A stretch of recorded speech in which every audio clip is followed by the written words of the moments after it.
Hello বন্ধুরা, আমার নাম নবনীল।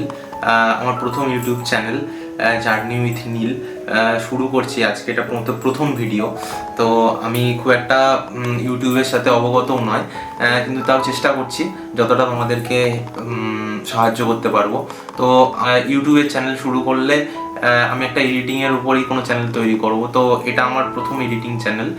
তো এডিটিং চ্যানেলে আমি প্রথমত ফটো কীভাবে এডিট করতে হয়, ভিডিও কীভাবে এডিট করতে হয়, ঠিক আছে, এগুলোর একদম বেসিক থেকে একদম অ্যাডভান্স লেভেল অবধি আমি তোমাদের দেখাবো। তো প্রথমত একটা ফটো এডিট করবার জন্য আমরা ফটোশপ বলে একটা সফটওয়্যার আছে। তো এই সফটওয়্যারটাকে আমরা ইউজ করব, ঠিক আছে। কম্পিউটারের মধ্যে আমরা যখন একটা প্রফেশনাল এডিটিং করি তার জন্য একটা প্রফেশনাল সফটওয়্যারের দরকার পড়ে। তো এই সফটওয়্যারটার নাম হচ্ছে ফটোশপ। এবার আমার কাছে যে ফটোশপটা রয়েছে সেটা একটু পুরনো ভার্সনের, কিন্তু ব্যাপারটা কি যে এই ফটোশপটা প্রায় 400 MBর মধ্যে। তো যে কোনো কম্পিউটারের সঙ্গে এই ফটোশপটা কিন্তু খুব কমফোর্টেবলি রান করে। মানে যাদের কাছে ওই 30 থেকে 40 হাজার টাকার কোনো ল্যাপটপ আছে বা তার থেকেও কমের খুব একটা ল্যাপটপ রয়েছে বা কম্পিউটারের সেট আপ রয়েছে, সেই কম্পিউটারের সেট আপের মধ্যেও কিন্তু এই ফটোশপটা চালানো যাবে, খুব ফ্লুয়েন্টলি রান করবে। কিন্তু এখন যে আপডেটেড ভার্সনের এআই ভার্সনের যে ফটোশপগুলো এসেছে, সেই ফটোশপগুলো চালানোর জন্য কিন্তু একটু হাই গ্রাফিক্সের মেশিনের প্রয়োজন হয়। তো এই হাই গ্রাফিক্সের মেশিনগুলো তো সবার পক্ষে নেওয়া সম্ভব নয়। তো তার জন্য আমি চেষ্টা করেছি যে এমন একটা ফটোশপ ইউজ করব যে ফটোশপটা সমস্ত কম্পিউটারের মধ্যে যাতে রান করে, এবং আমার যারা ভিউয়ার্স আছে তারা যেন এই ফটোশপটা খুব সহজে চালাতে পারে, এবং আমার সাথে যাতে তাদের বুঝতে, মানে আমি যে অপশানগুলো যেখানে যেখানে দেখাচ্ছি সেই অপশানগুলো সেই জায়গাতে থাকবে, তাহলে তাদেরও বুঝতে খুব সুবিধা হবে। তো আমি এই ফটোশপটা এই ভিডিওর নিচে একটা লিঙ্কে দিয়ে দেবো, ঠিক আছে। তোমরা পারলে ওই ফটোশপটা ডাউনলোড করে নিও। তো ওই ফটোশপটা ডাউনলোড করে ইনস্টল করাটাও খুব সহজ। অ্যাপ্লিকেশন আমরা কম্পিউটারের মধ্যে ইনস্টল করি, ঠিক সেইভাবেই নর্মালি ওই ফটোশপটাকে ইনস্টল করলেই হয়ে যাবে। আচ্ছা, আজকে আমি তোমাদের ফটোশপ সম্বন্ধে একটা নর্মাল খুব বেসিক একটা টিউটোরিয়াল দেবো, ঠিক আছে। যে টিউটোরিয়ালটায় আমি দেখাবো যে ফটোশপের ইন্টারফেসটা কীরকম দেখতে, এবং ইন্টারফেসের মধ্যে আমরা কি টুলস আমরা পাই, এবং সেই টুলসগুলোর নর্মাল কাজগুলো কি, ঠিক আছে, সেই জিনিসগুলো আমরা তোমাকে শুধুমাত্র দেখাবো। আর পরবর্তীকালে যাতে এডিটিং করতে আরও সুবিধা হয় তার জন্য আমি এই টুলসগুলোর কি কাজ এবং এই টুলসগুলো দিয়ে আমরা কি করতে পারি, ঠিক আছে। তো এইটুকু জিনিস আমি আপাতত এই ভিডিওর মধ্যে শেয়ার করব। এর থেকে বেশি যদি আমি কিছু শেয়ার করতে যাই তাহলে কিন্তু ভিডিওটা অনেকটা লেন্দি হয়ে যাবে আর তোমাদের দেখতেও ভালো লাগবে না। তাই আমি একটু ছোট ছোট করে টিউটোরিয়ালগুলোকে নিয়ে আসবো, যাতে তোমাদেরও বুঝতে সুবিধা হয়, স্টেপ বাই স্টেপ তোমরাও করতে পারো, ঠিক আছে। যাই হোক, আমরা শুরু করছি ফটোশপটা। এটা হচ্ছে একটা ফটোশপের নর্মাল ইন্টারফেস, ঠিক আছে। তো এটা হচ্ছে মুভ টুল বলে, ঠিক আছে। এটা হচ্ছে মুভ টুল। এটা কিবোর্ডের মধ্যে ভি প্রেস করলেও চলে আসে, ঠিক আছে। এটা কোনো একটা জিনিসকে, কোনো একটা পেজকে বা কোনো একটা লেয়ারকে মুভ করবার জন্য কিন্তু কাজে লাগে, ঠিক আছে। এটা হচ্ছে মার্কিউ টুল। মার্কিউ টুলের অনেক ধরনের টুল হয়, যে টুলগুলো এক একটা রকম কাজে লাগে। যেমন এটা যেমন রেক্ট্যাঙ্গেল মার্কিউ টুল আছে। এই মার্কিউ টুলটা কি হয়, কোনো একটা রেক্ট্যাঙ্গুলার জিনিসকে সিলেক্ট করতে কাজে লাগে কোনো একটা ছবির মধ্যে, ঠিক আছে। ধরো কোনো একটা পাসপোর্ট সাইজ ছবির মধ্যে শুধুমাত্র মুখ বা শুধুমাত্র মুখের মধ্যে চোখটা বা ঠোঁটটা সিলেক্ট করবার জন্য, রেক্ট্যাঙ্গুলি সিলেক্ট করবার জন্য সেগুলো ব্যবহার করা হয়, ঠিক আছে। আচ্ছা, এটা হচ্ছে ল্যাসো টুল।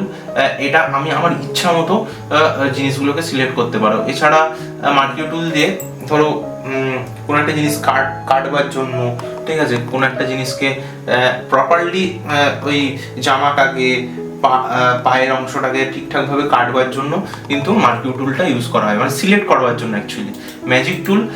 ম্যাজিক টুলটা হচ্ছে যে এই বিভিন্ন ধরনের একই ধরনের কালারগুলোকে এই কিন্তু পিক করে সেই জায়গাগুলোকে সিলেক্ট করে নেয়। ধরো একটা ছবি আছে, ছবিটার মধ্যে বিভিন্ন ধরনের কালার আছে। ধরো স্কাইটা পুরোটা আকাশি হয়ে আছে। এবার এই আকাশি কালারটাকে সিলেক্ট করবার জন্য শুধুমাত্র মার্কিউ টুলটা ব্যবহার করা হয়। ঠিক আছে, আচ্ছা, এটা স্পট হিলিং টুলও বলে থাকি। ঠিক আছে, তো এই স্পট হিলিং টুলটা কি করে, ধরো মুখের মধ্যে কোনো ব্রণ আছে বা কোনো একটা জায়গা থেকে কিছু একটা জিনিস সরাতে হবে, ঠিক আছে, বা একটা জিনিসকে কোনো একটা ছবি থেকে তুলতে হবে, তার জন্য কিন্তু এই ধরনের এই ব্রাশ টুলটা ব্যবহার করা হয়, স্পট হিলিং টুল। ঠিক আছে, এর বিভিন্ন ধরনের এর সঙ্গেও বিভিন্ন ধরনের টুলগুলো রয়েছে, যে টুলগুলো হয়তো এক এক রকমভাবে কাজে লাগবে, সেটা সময়ের সাথে সাথে বোঝাবো। আচ্ছা, এটা হচ্ছে ব্রাশ টুল, কোনো একটা জায়গায় পেইন্ট করবার জন্য। ঠিক আছে, কোনো একটা জায়গাতে ব্রাশের অনেক ধরনের কাজ হয় অ্যাকচুয়ালি। হ্যাঁ, এটা ছবি হিসাবে একটা একটা করে তোমাদের বোঝাতে পারবো যে যে ছবিটার জন্য ব্রাশ টুলটা কতটুকু কি কাজে লাগে, কিন্তু ব্রাশ টুলটা সব থেকে বেশি কিন্তু কাজে লাগে।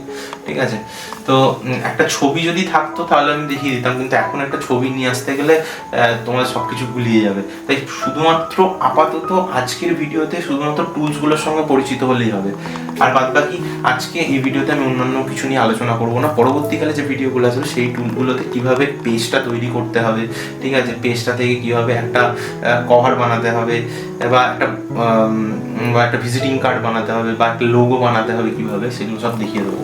ঠিক আছে, আচ্ছা, এটা হচ্ছে ক্লোন টুল। কোনো একটা জায়গা থেকে জিনিস তুলে নিয়েছে, কোনো একটা জিনিস জায়গাতে বসানো কি হচ্ছে ক্লোন টুল বলে। ঠিক আছে, ক্লোন টুলের কাজ হচ্ছে এটাই, বেসিক কাজগুলো হচ্ছে এটাই। ঠিক আছে, কিছু কিছু টুল আছে যে টুলগুলো সব থেকে বেশি কাজে লাগে, সেগুলি আপাতত বলছি। এটা হচ্ছে ইরেজ টুল।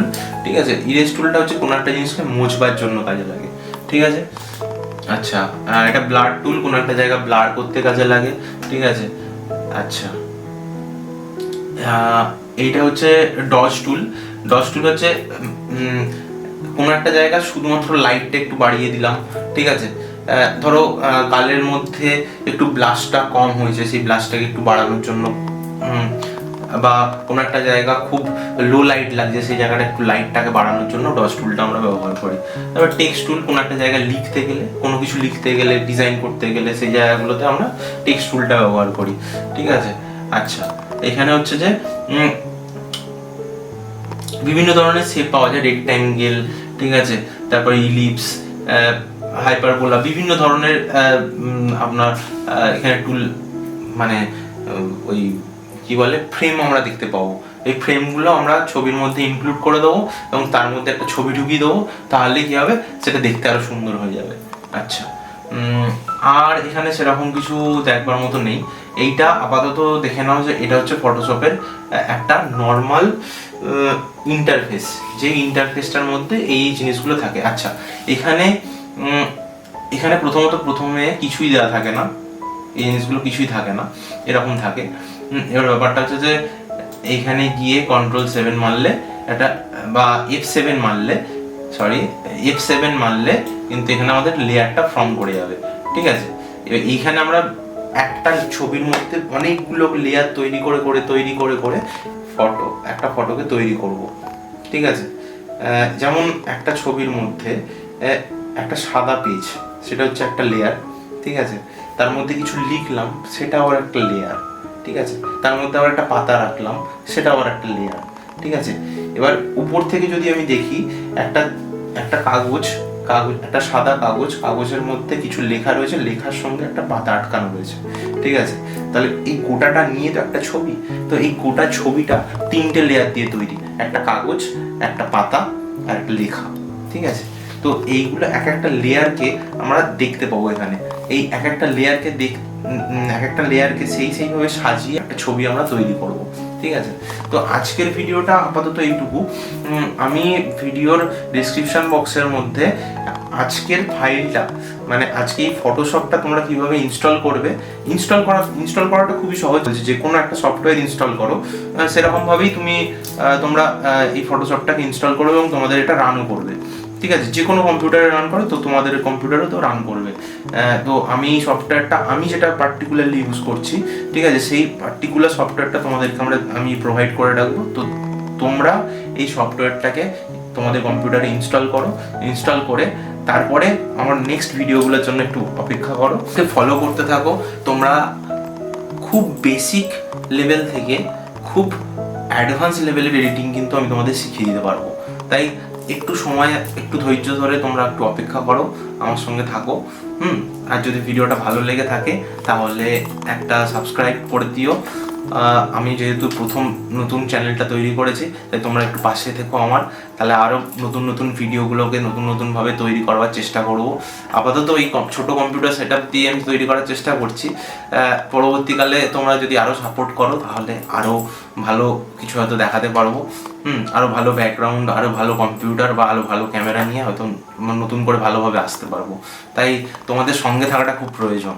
তাই ওকে, চলো টাটা, দেখা হচ্ছে নেক্সট ভিডিওতে।